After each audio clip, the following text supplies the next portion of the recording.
Pastor Andrew from Ireland. Can you present yourself maybe better? So my name's Andrew Toogood. I'm a pastor from Belfast in Northern Ireland.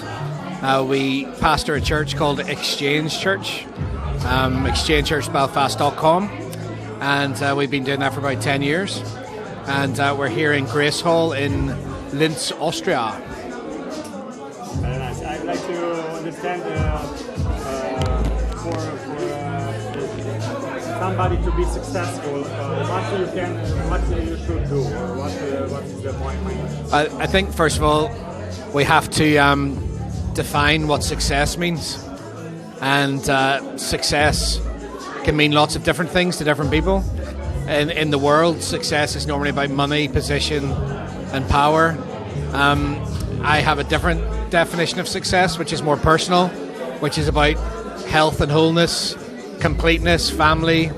So I think we have to be careful with our definitions of what does successful mean. I think most of us will agree at some point success involves money, because whilst we don't search, money's not the point, but it's awful handy and awful useful, to live well. So I think your starting point has got to be Jesus. I think what we believe under the gospel of grace is that everything that comes our way is because of His goodness and not because of our goodness, because of His work and not because of our work.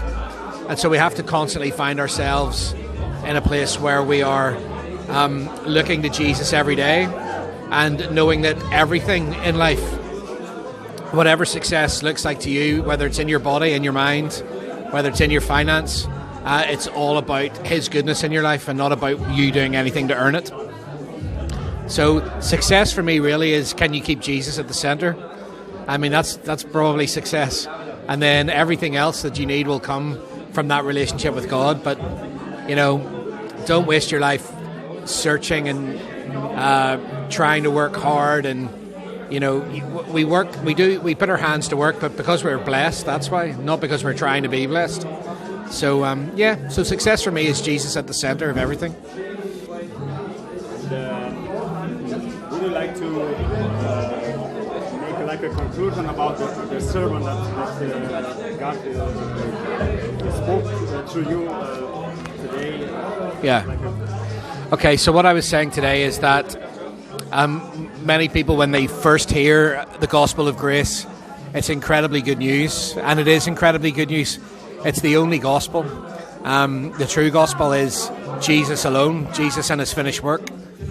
But what I was saying was that it has to move from your head to your heart, and you cannot live off somebody else's revelation of grace. You have to discover Jesus and His goodness for yourself.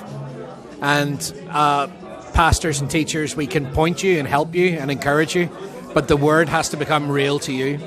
And so what I was saying, that's the rhythm. The rhythm of God multiplying in your life is the rhythm of He adds, and you then walk into it. So I was using the example of John 21, whenever there's the second miraculous catch of fish.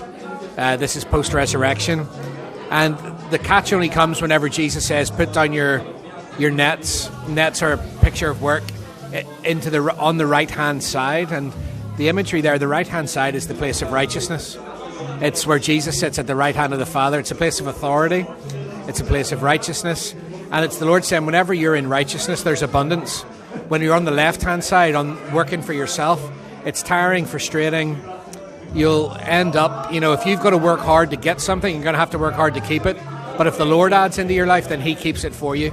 So, and that only comes from the position of being righteous. And that's God's gift. The gift of Jesus is righteousness. And that's your position. And because of your position, the Lord adds everything else. So it's not to search for the stuff, but it's to search for Jesus and keep Him at the centre of everything. And then the Lord says, if you put His kingdom, the King and the kingdom first, everything else is added. So that was my sort of a 2-minute roundup of my sermon. Very nice. Thank you, Pastor Andrew. No worries. God bless you. God bless you.